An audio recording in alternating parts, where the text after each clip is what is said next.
ท่านผู้ชมที่เคารพยินดีต้อนรับบรรดาทานเข้าสู่รายการกสิกรรมและป่าไม้ข้าพเจ้าพันธบุญจิตนุสรณ์รับหน้าที่เป็นพิธีกรดำเนินรายการเช่นเคยรายการของพวกเราจะได้นำเอาคงเขตเวียกงานทางด้านกสิกรรมและป่าไม้พร้อมทางเวียกงานการเคลื่อนไหวภายใน1 อาทิตย์ที่ผ่านมานำเสนอให้ทุกท่านได้ติดตามรับชมกันทางโทรภาพแห่งชาติลาวช่อง1และทางโทรภาพแห่งชาติลาวช่อง3ซึ่งทบิดนั่นแจกบรรดาทานไปติดตามรับชมข่าวจากทางรายการของพวกเรากันก่อนซึ่งจะได้เริ่มกันที่กองประชุมระดมทุนจากองค์การจัดตั้งสากลเข้าในการสำรวจสถิติกสิกรรมและเศรษฐกิจครั้งที่ 3ในวันที่5ธันวาคม2019 นี้ที่กระทรวงเกษตรกรรมและป่าไม้ได้จัดกองประชุมระดมทุนสำหรับการสำรวจสถิติเกษตรกรรมและสำรวจเศรษฐกิจทั่วประเทศครั้งที่ 3โดยการเป็นประธานของท่านสมดีดวงดีรองนายกรัฐมนตรีกระทรวงการเงินทั้งเป็นหัวหน้าคณะชี้นำระดับชาติการสำรวจสถิติเกษตรกรรมและสำรวจเศรษฐกิจทั่วประเทศครั้งที่ 3เข้าร่วมมีทานปริญญาเอกเรียนทีเกลรัฐมนตรีกระทรวงเกษตรกรรมและป่าไม้พร้อมคณะเอกอัครราชทูตครูร่วมพัฒนาองค์การจัดตั้งสากลและภาครัฐพร้อมด้วยภาคส่วนเกี่ยวข้องเข้าร่วมจุดประสงค์ของกองประชุมเพื่อเป็นการปรึกษาหารือด้านวิชาการและการช่วยเหลือโดยเฉพาะจากบรรดาครูร่วมพัฒนาและองค์การจัดตั้งสากลเข้าในการสำรวจเพื่อเฮ็ดให้สาธารณรัฐประชาธิปไตยประชาชนลาวก้าวไปสู่การปรับปรุงการสำรวจให้มีคุณภาพดีกว่าเก่าและมีช่องทางในการช่วยเหลือจากทุกภาคส่วนในสังคมการสำรวจกสิกรรมและเศรษฐกิจทั่วประเทศครั้งนี้แม่นเพื่อรับใช้การตีราคา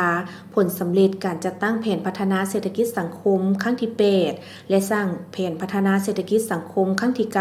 9 2021ถึง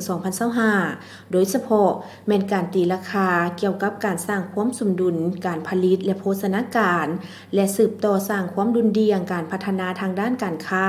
และการค้ำประกันเสบียงอาหารในที่ประชุมท่านนางเพชรสมรสอนรองหัวหน้าศูนย์สถิติแห่งชาติคณะชี้นำการสำรวจสถิติกสิกรรมและสำรวจเศรษฐกิจทั่วประเทศกล่าวว่า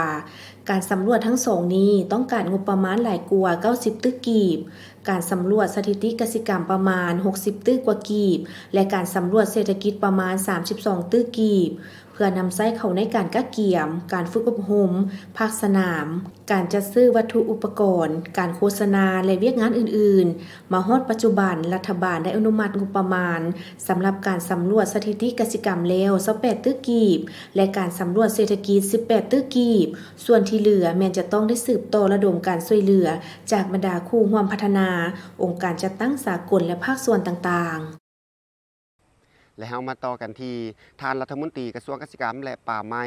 ต้อนรับประธานวิสาหกิจชุมชนแห่งสาธารณรัฐเกาหลีเพื่อสืบต่อสายพัวพันกันร่วมมือระหว่างรัฐบาลลาวและรัฐบาลสาธารณรัฐเกาหลีให้นับมือนับกว้างขวางในต่อหน้าในตอนบ่ายวันที่10ธันวาคม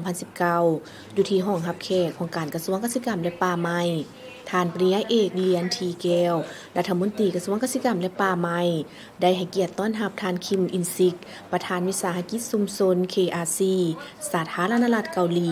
พร้อมนี้มีผู้แทนทั้งสองฝ่ายที่เกี่ยวข้องเข้าร่วม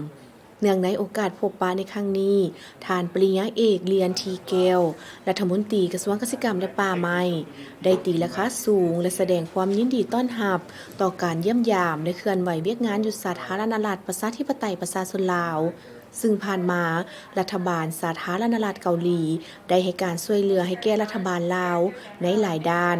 ในนั้นแขนงกสิกรรมและป่าไม้เป็นแขนงการหนึ่งที่สาธารณรัฐเกาหลีได้ให้การช่วยเหลือเป็นต้นแมนโครงการพัฒนาชนบทและศูนย์เทคนิคบ้านใหญ่นาเจริญอยู่เมืองสังทองนครหลวงเวียงจันทน์และโครงการคุ้มครองอ่างเก็บน้ำอ่างโตงอยู่แขวงเชียงขวางที่สำเร็จการก่อสร้างพร้อมทั้งจัดพิธีมอบรับให้แก่ฝ่ายลาวแล้วและบรรดาโครงการอื่นๆโอกาสนี้ท่านคิมอินซิกประธานวิสาหกิจชุมชน KRC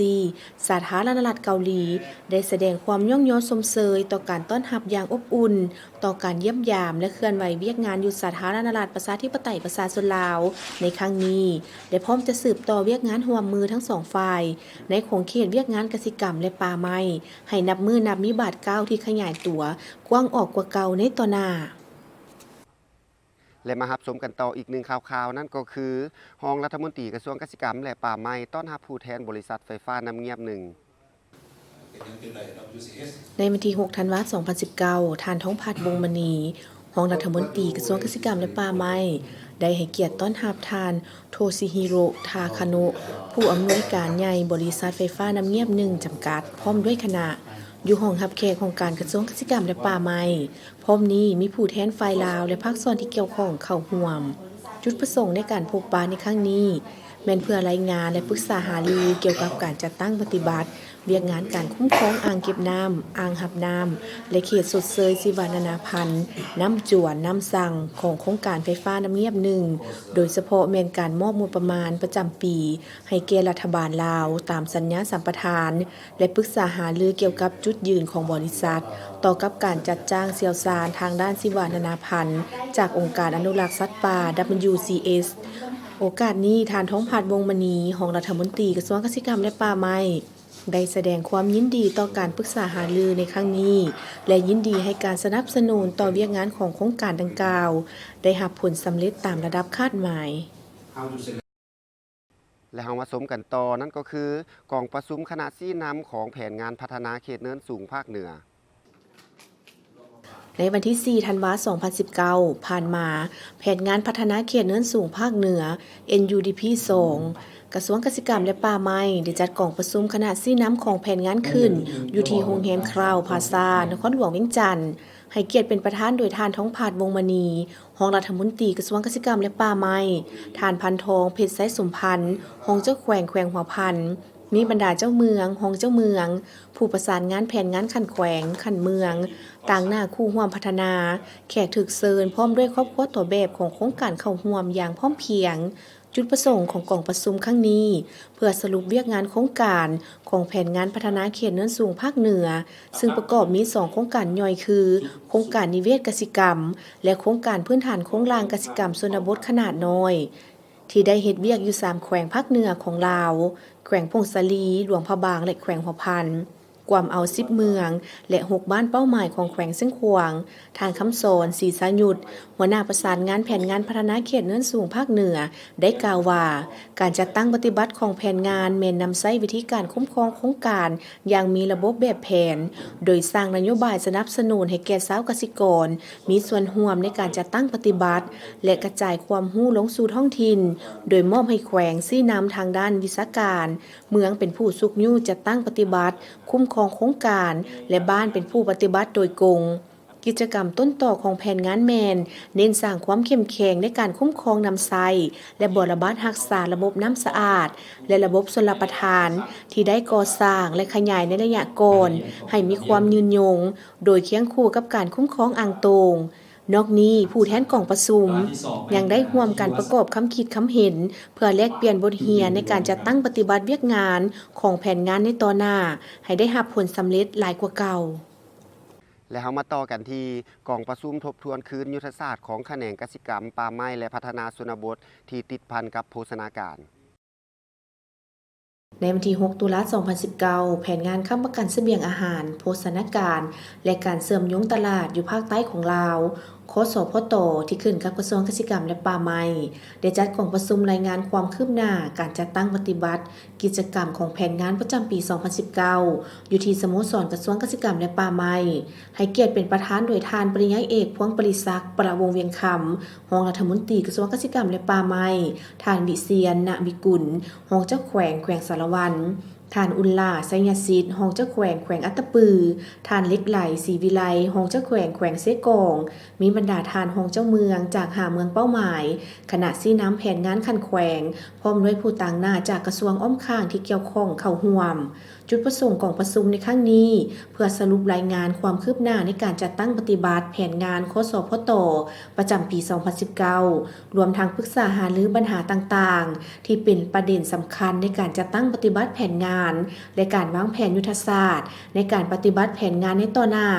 โอกาสนี้ท่านนางคำไหวนันทวงศ์หัวหน้าประสานงานแผนงานได้เสนอความคืบหน้าของแผนงานให้รู้ว่า แผนงานได้ดำเนินการจัดตั้งปฏิบัติกิจกรรม โดยปฏิบัติตามกรอบนโยบาย จุดประสงค์และเป้าหมายรวม ทั้งตัวชี้วัดของแผนงานที่ได้กำหนดไว้ อิงตามแผนเวียกและงบประมาณประจำปี 2019 ที่ได้กำหนดไว้ ซึ่งผลสำเร็จในการจัดตั้งปฏิบัติกิจกรรม แม้นสามารถปฏิบัติได้ 89 ส่วนห้อย เทียบใส่แผนปี 2019 และเทียบใส่คาดหมายทั้งหมดแม้นปฏิบัติได้ 90 ส่วนห้อย ในนั้นประกอบมี 5 องค์ประกอบคือ 1. ค้ำประกันทางด้านเสบียงอาหาร และการเข้าถึงตลาดที่สนับสนุนคนทุกข์ยาก 2. การเงินชนบท 3. การสร้างความเข้มแข็งให้สถาบัน 4. การสร้างความเข้มแข็งเพื่อการปรับตัวเข้ากับการเปลี่ยนแปลงของสภาพดินฟ้าอากาศ และ 5. ทุนสำหรับการปรับตัวเข้ากับการเปลี่ยนแปลงของสภาพดินฟ้าอากาศกองประชุมยังได้เปิดกว้างและเปลี่ยนคำคิดคำเห็นในการจัดตั้งปฏิบัติกิจกรรมในต่อหน้าและเรามาต่อกันที่กองประชุมรายงานความคืบหน้าการจัดตั้งปฏิบัติกิจกรรมของแผนงานค้ำประกันเสบียงอาหารโภชนาการและเชื่อมโยงตลาดอยู่ภาคใต้ของลาวในอาทิตย์ที่ผ่านมากลุ่มนโยบายและนิติกรรมกระทรวงเกษตรกรรมและป่าไม้ได้จัดกองประชุมทบทวนคืนยุทธศาสตร์ของแขนงเกษตรกรรมป่าไม้และพัฒนาชนบทที่ติดพันกับโภชนาการขึ้นให้เกียรติเป็นประธานในกองประชุมครั้งนี้โดยท่านบุญควงคำบุญเฮืองรองรัฐมนตรีกระทรวงเกษตรกรรมและป่าไม้พร้อมด้วยผู้เข้าร่วมทางภาครัฐที่มาจากแขนงการที่เกี่ยวข้องทั้งส่วนกลางและท้องถิ่นพร้อมด้วยครูร่วมพัฒนาเสี่ยวสารเข้าร่วม70 กว่าท่านจุดประสงค์ของกองประชุมครั้งนี้แม่นเพื่อปรึกษาหารือและนำเสนอผลการวิเคราะห์ทบทวนคืนยุทธศาสตร์ของแขนงกสิกรรมป่าไม้และพัฒนาชนบทที่ติดพันกับโภชนาการเพื่อให้แขนงกสิกรรมบรรลุการผลิตอาหารที่ดีและมีโภชนาการเพื่อยกระดับเวียกงานกสิกรรมเพื่อโภชนาการนำใช้เทคนิคที่ทันสมัยเพื่อลดพรการใช้แรงงานของแม่หญิงผลิตอาหารที่สะอาดและปลอดภัยการแปรรูปผลผลิตกสิกรรมเพื่อโภชนาการผลิตให้มีความหลากหลายเพื่อลดพรความเสี่ยงในการเปลี่ยนแปลงด้านเศรษฐกิจและธรรมชาติและคุ้มครองทรัพยากรเครื่องป่าของดงที่เป็นแหล่งอาหารของประชาชนในกองประชุมทานรองรัฐมนตรียังให้ทิศชี้นำต่อกองประชุมว่าการปรับปรุงโภชนาการในสาธารณรัฐประชาธิปไตยประชาชนลาวยังคงมีหลายเวียกงานที่จะต้องจัดตั้งและเอาใจใส่ร่วมกันการลดพรการเฮ็ดเวียกหนักของแม่หญิงที่จะเป็นกุญแจหลักที่สำคัญในการปรับปรุงระดับโภชนาการของครอบครัวและเด็กน้อยและทานยังได้เรียกร้องให้สืบต่อการร่วมมือกับบรรดาครูร่วมพัฒนาก็คือองค์การอาหารและการเกษตรอื่นๆเพื่อหาประกันเป้าหมายการพัฒนาแห่งชาติเพื่อเฮ็ดให้ทุกคนสามารถเข้าถึงอาหารที่มีโภชนาการได้ตลอดไปและเรามารับชมกันต่ออีกหนึ่งข่าวๆนั่นก็คือกองประชุมเผยแพร่โครงการลดพรความทุกข์ยากและขาดโภชนาการในชนบทและโครงการขยายน้ำประปาสุขาภิบาลและอนามัย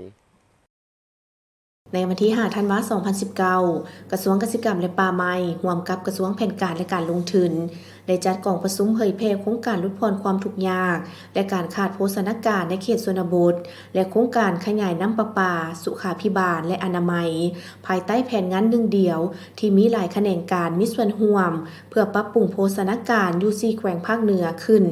ที่แผนกแผนการและการลงทุนแขวงเส้นขวางโดยการให้เกียรติเป็นประธานของท่านบัวโสนศรีนวลทองรองเจ้าแขวงเส้นขวางซึ่งมีแขวงเส้นขวางและแขวงหัวพันและเมืองเป้าหมายของโครงการภาคส่วนที่เกี่ยวข้องเข้าร่วมทั้งหมด45ทานหญิง11ทานในที่ประชุมทานประธานกองประชุมได้กล่าวว่าโครงการดังกล่าวจะได้จัดตั้งปฏิบัติอยู่4แขวง12เมือง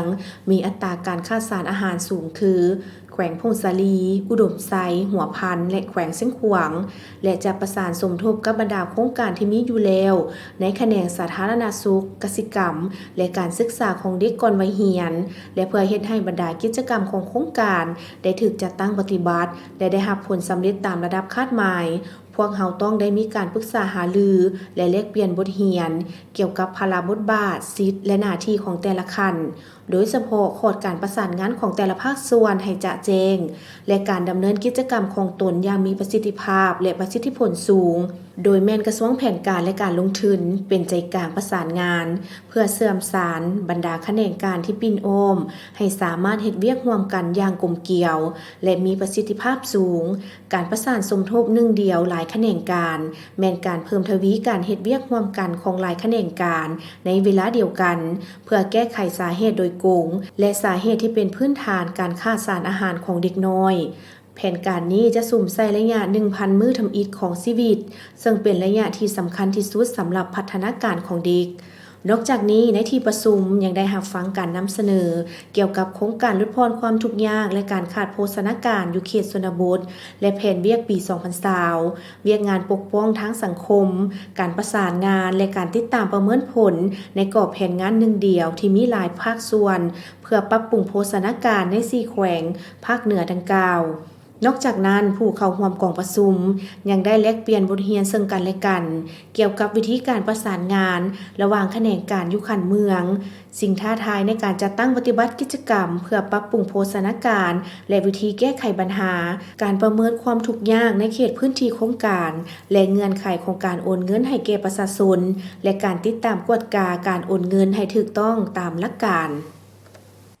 และสุดท้ายมาปิดท้ายข่าวกันที่กองประชุมใหญ่ครั้งที่2ของสาวหนุ่มภาคฐานกรมกวดกาป่าไม้กองประชุมใหญ่ครั้งที่2ของสาวหนุ่มภาคฐานกรมกวดกาป่าไม้ได้จัดขึ้นในวันที่3ธันวาคม2019โดยให้เกียรติเข้าร่วมเป็นประธานของสหายลิ้นทองดวงประจันทร์เลขาคณะภาคฮักฐานหัวหน้ากรมกวดกาป่าไม้สหายบุญจันทร์กรมบุญญาสิทธิ์คณะบริหารงานสาวหนุ่มกระทรวงเกษตรกรรมและป่าไม้และสหายวิญญาเกตคณะบริหารงานสาวหนุ่มฮักฐานกรมกวดกาป่าไม้พร้อมด้วยคณะภาคฮักฐาน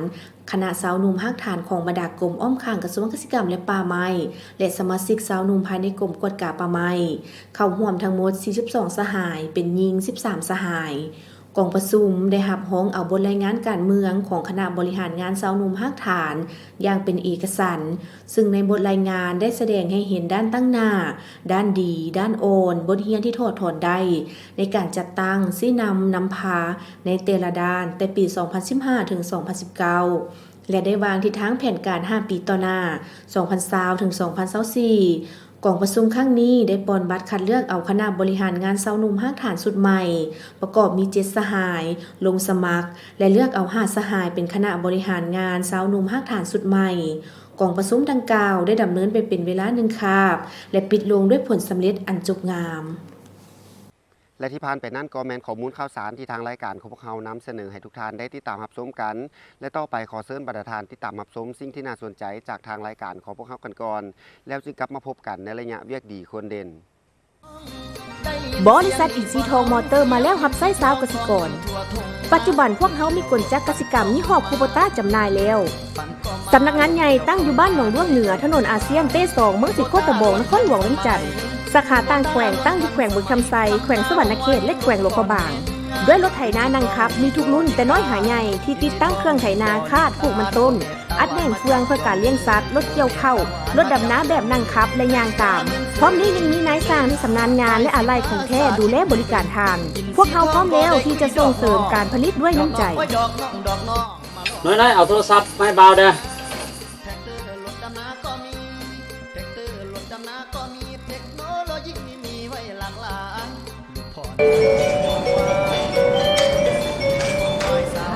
ฮัลโหลบริษัทอินซีทองมอเตอร์บ่จำหน่ายรถไถนา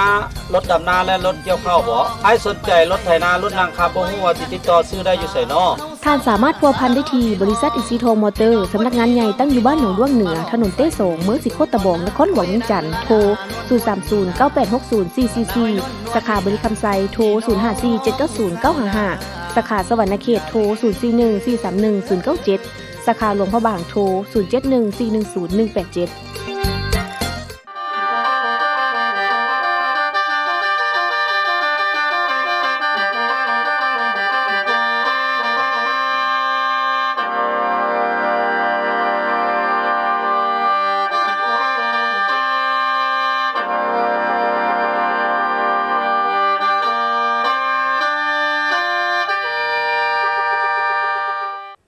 กลับเข้ามาสู่ระยะที่ 2 ของทางรายการนั้นก็คือระยะเวียกดีคนเด่นและในอาทิตย์นี้ทางรายการกสิกรรมและป่าไม้ของพวกเราจะได้นำเสนอเกี่ยวกับแขวงหัวพันธุ์สุ่มไส้การปลูกพืชฤดูแล้งเป็นสินค้านำเสนอให้ประธานได้ติดตามรับชม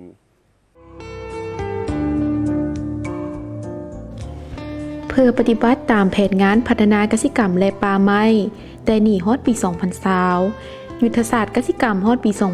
2025 และวิสัยทัศน์ฮอดปี 2030 แนใส่บรรลุ 3 เป้าหมายคือ การค้ำประกันด้านเสบียงอาหาร และโภชนาการ การผลิตเป็นสินค้า และการคุ้มครองทรัพยากรป่าไม้แบบยืนยง เพื่อประกอบส่วนเข้าใส่แผนพัฒนาเศรษฐกิจสังคมแห่งชาติเฮ็ดให้ประเทศชาติหลุดพ้นออกจากความด้อยพัฒนาฉะนั้นแผนกกสิกรรมและป่าไม้แขวงหัวพันธุ์สมทบกับแผนงานพัฒนาเขตเนินสูงภาคเหนือ NUDP ซาลีได้ลงสุกยุ่ส่งเสริมการปลูกฝังและเลี้ยงสัตว์ปัจจุบันนี้บรรดาโครงการกสิกรรมและป่าไม้เมืองก็ได้สุมใส่นำพาประชาชนผลิตฤดูแล้งเป็นต้นการปลูกข้าวนาแซงภายในแขวงปักดำได้ 1,616 เฮกตาร์เท่ากับ 88 ส่วนห้อยของแผนการปลูกพืชฤดูแล้งเช่นสาลีหมากโมหมากแตงถั่วและพืชผักต่างๆปฏิบัติได้ 1,432 เฮกตาร์สามารถตอบสนองผู้บริโภคภายในแขวงและส่งออกไปยังสาธารณรัฐสังคมนิยมเวียดนามโดยเฉพาะเกี่ยวกับเรื่องงานการผลิตฤดูแล้งในปีนี้ถือว่าเมื่อเทียบทานใส่กับปีก่อนถือว่าเป็นขบวนการฝืนพอสมควรโดยเฉพาะการผลิตนาแซงนี่แม่นเฮาหันได้ผลิตอยู่ใน3เมืองเรียบนามาเป็นต้นคือเมืองแอดเมืองเชียงขอและเมืองสะเบาตัวนั้นเฮาเด้งใส่นาแซงแต่ส่วนผลิตพืชต่างๆมีมักแตงซังโม่มักแล้วก็มักถั่วเหลืองคือว่าเฮาหันได้ผลิตอย่างแพร่หลายอยู่ทั่วแขวงเทียบคาดคะเนว่าการผลิตพืชฤดูแล้งทั้งหมดที่คาดคะเนว่าเพิ่มขึ้นกว่าเก่าประมาณ20%เพิ่มขึ้นกว่าเก่าแต่ว่าหน้าแซงหันก็บ่ได้คาดหมายเนื่องจากว่าเขาหันได้หันไปผลิตพืชเศรษฐกิจหลายกว่าบ่ได้ที่มีเงื่อนไขเขาผลิตว่าพืชที่ว่าอันนั้นการใช้น้ำน้อยใส่ทึ่นน้อยแต่มีตลาดที่เหมาะสมเนาะส่วนเฉพาะมักโม่มักแตงสั่งนี่ถือว่าเฮาหันได้ผลิตหลายอันเป็นกว้างขวางแท้ๆโดยเฉพาะอยู่ในเมืองเวียงไส้นี่ถือว่ามักโม่นี่ได้มักโม่มักแตงสั่งได้ผลิตลื่นกว่าปีกายประมาณราวเกือบจะเข้า25-56%ลื่นกว่าตัวนี้เป็นการผลิตฤดูแล้งในนั้นยังสาลีหวานที่ว่าพอได้ผลิตอยู่ทางเมืองสวนกับตัวอันนั้นมักถั่วเหลืองส่วนที่ว่าปลูกผักเทียมที่เฮาได้ผลิตอย่างกว้างๆแม่นอยู่เมืองสำไตจากนั้นพืชทั่วไปที่ว่าเฮาได้ผลิตไปเบิดอยู่ทุกเมืองแล้วในนั้นหันบรรดาครอบครัวตัวแบบที่เลี้ยงสัตว์เป็นต้นคือเลี้ยงปลาบ่เลี้ยงสัตว์ปีกบ่ที่ว่ายังมีนอแนงที่ว่าเรื่องการส่งเสริมหันเฉพาะตลาดห้องรับในพืชฤดูแล้งเรื่องการจัดตั้งปัจจุบันมันเป็นขบวนการกว้างๆหันถือว่ามันเป็นอันที่ความต้องการของตลาดสูงเฉพาะภายในนี่มันก็สูงอยู่แล้วติดพันกันหันเฉพาะกับเวียดนามเฮาแสดงติดกับเวียดนามนี่เฮาผลิตตัวใดมาก็ถือว่าเพิ่นก็รับรองเฮาเบิดเรื่องจากว่าผลผลิตเฮานี่เฮาเน้นที่สุดเกี่ยวกับด้านอันนั้นคุณภาพโดยเฉพาะเรื่องการปลอดสารพิษและออร์แกนิกเป็นจุดต้นตอที่ว่าพวกเฮาหันได้ศึกษาอบรมแนวคิดของประชาชนต้องเน้นตัวนั้นมาเป็นหลักดังจากนั้นคุณภาพของพืชที่เฮาผลิตออกมาในเกือบจะเบิดทุกเมืองนะถือว่าเวียดนามอยู่ในเรียบชายแดนนี่ถือว่าเพิ่นจะมาห้องรับก็ติดพันกันหันเฉพาะอยู่ภายในก็ถือว่ากันยังห้องรับสูงอยู่แล้วเนาะยังมีความต้องการสูงยังทันได้พอเมื่อเทียบทานใส่กับตลาดแล้วแต่ว่าทางประชาชนเฮานี้ก็มีความตื่นตัวก็เทียบใส่แต่ก่อนแต่ค่อนข้างจะสูงเนื่องจากว่าบ่อนใดมีท่าแห้งมันเข้าเกือบจะว่าหมดเนาะแต่ว่าพวกเฮาก็พยายามปลุกระดมตื่นอีก เ มืองเวียงไสก็เป็นเมืองหนึ่งของแขวงหัวพันรวมมี14กลุ่มบ้าน104บ้าน มีพลเมืองทั้งหมด 32,529 คน หญิง 15,898 คน มี 5,807 ครัวเรือน ประกอบมี5ชนเผ่าคือ เผ่าลาวลุม เผ่าไตแดง เผ่ากึมุ เผ่ามง เผ่าอีเมียน แต่การทำมาหากินของชาวเมืองเวียงไซส่วนใหญ่ยึดถือเอาการกสิกรรมแบบปฐมประทานเป็นหลัก เป็นต้นแมน การเฮ็ดนา เฮ็ดไร่เนินสูง ปลูกพืชผักต่างๆ เลี้ยงสัตว์แบบปฐมประทานบ่ได้รับผลดีเท่าที่ควร ดังนั้นแผนกกสิกรรมและป่าไม้แขวงก็คือห้องการกสิกรรมและป่าไม้เมืองเวียงไสจึงเห็นได้ความสำคัญเสนอให้ทางแผนงานพัฒนาเขตเนินสูงภาคเหนือ NUDP ซารีเข้าช่วยเหลือให้การสนับสนุนด้านทุนฮอนจัดตั้งกลุ่มการผลิตจัดฝึกอบรมการปลูกฝังการเลี้ยงสัตว์หัตถกรรมตำหูกท้อไหมและการให้บริการค้าขายต่างๆนำพาประชาชนไปทัศนศึกษาเพื่อถอดถอนบทเรียนกับครอบครัวที่มีผลสำเร็จในด้านต่างๆนำเอาบทเรียนที่ได้มาผันขยายสร้างเศรษฐกิจครอบครัวของตน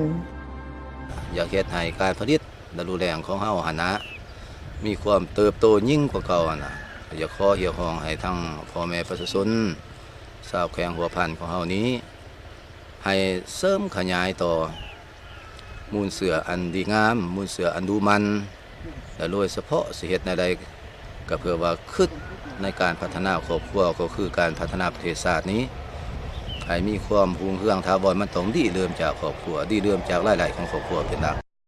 เวียกงานเลี้ยงสัตว์ก็เป็นเวียกงานหนึ่งที่สำคัญในการสร้างเศรษฐกิจครอบครัวโดยเฉพาะการเลี้ยงงัวควายหมูเป็ดไก่ลาดไก่พันไข่เลี้ยงกบและป่าเป็นสินค้าดังนั้นครอบครัวของทานภูมิไสประชาชนบ้านเสียงแกนเมืองเวียงไสแขวงหัวพันก็เป็นครอบครัวต่อแบบในการเลี้ยงสัตว์เป็นสินค้าในระยะปีผ่านมาครอบครัวของทานแมนเฮ็ดนาเฮ็ดไร่แต่ก็บ่กุ้มกินตกมาฮอดปี 2012 ได้มีแผนงานพัฒนาเขตเนินสูงภาคเหนือ NUDP ซาลีได้เข้ามาช่วยฝึกอบรมวิธีการเลี้ยงป่าแบบธรรมชาติบ่มีสารเคมี โดยนำเอามูลสัตว์หญ้าหำและสิ่งสืบเหลืออื่นๆนำมาเกลือป่าในเบื้องต้นแม่นได้จกหนองป่าขนาด 40x40 เลี้ยงป่าประมาณ 10 กิโลป่าน้อยมีป่านิลป่าไนป่ากินหญ้าเลี้ยงระยะ1 ปี 6 เดือนจึงได้ขายออกขายกิโลละ 30-35,000 กีบต่อกิโลในปีทำอิฐขายได้1 กว่าตนได้เงิน40 กว่าล้านกีบเห็นว่าการเลี้ยงป่ามีกำไรหลายจึงได้ขยายหนองป่าและได้ปล่อยป่าน้อย70 กิโลคาดคะเนจะได้ป่าประมาณ 3.5-4 ตนตกเป็นเงินจะได้ถึง100-520 ล้านกีบแต่ว่าอาชีพหลักก็เป็นครูสอนแต่ก็มีจิตเจอฮักมากเกี่ยวกับงานกสิกรรมเป็นต้นก็เป็นการเลี้ยงปลานี้แต่ว่าการเลี้ยงปลาของข้าพเจ้ามันเน้นเรื่องปลอดสารเคมี100%แต่ว่าเบื้องต้นข้าพเจ้าก็เฮ็ดหนองแต่ว่าระดับ40x40แต่ว่ามาเบิ่งเห็นว่าปลามีการขยายตัวหรือแล้วก็ทางตลาดก็ในการต้มฮับหรือฉะนั้นข้าพเจ้าจึงมีการบุกเบิกน้องเนื้อที่น้องปลาให้กว้างขึ้นปัจจุบันนี้เนื้อที่ก็มีอยู่ประมาณ10x10ถือว่าปล่อยปลาอยู่ประมาณ70 กิโลปัจจุบันนี้ปลาอยู่ในหนองก็มีอยู่ประมาณ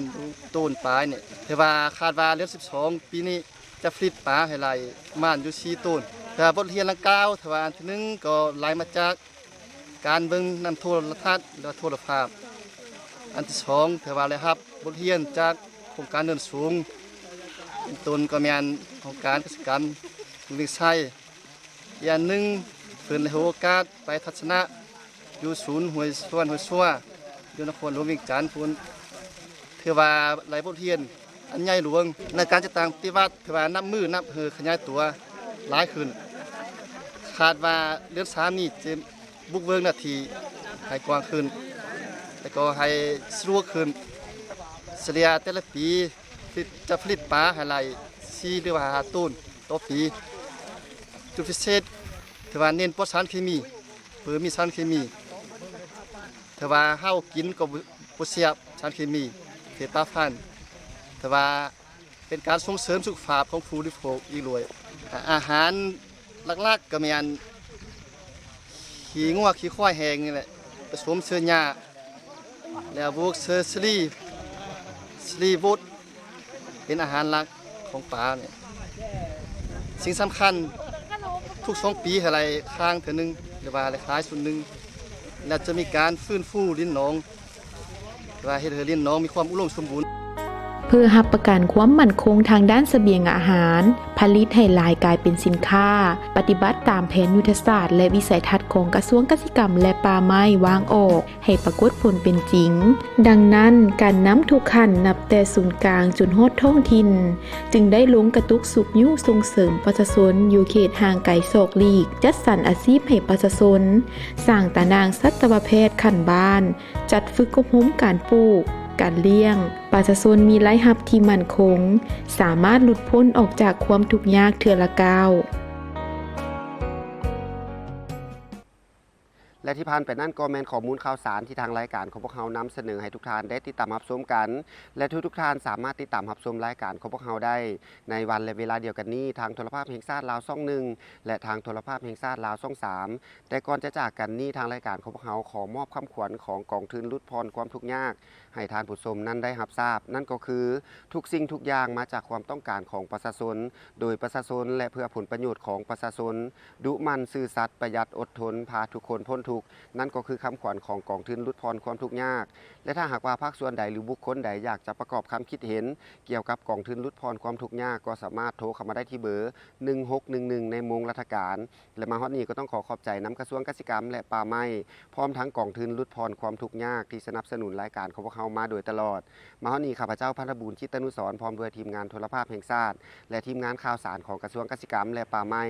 ลาท่านผู้ชมไปเพียงเท่านี้พบกันใหม่โอกาสหน้าสบายดี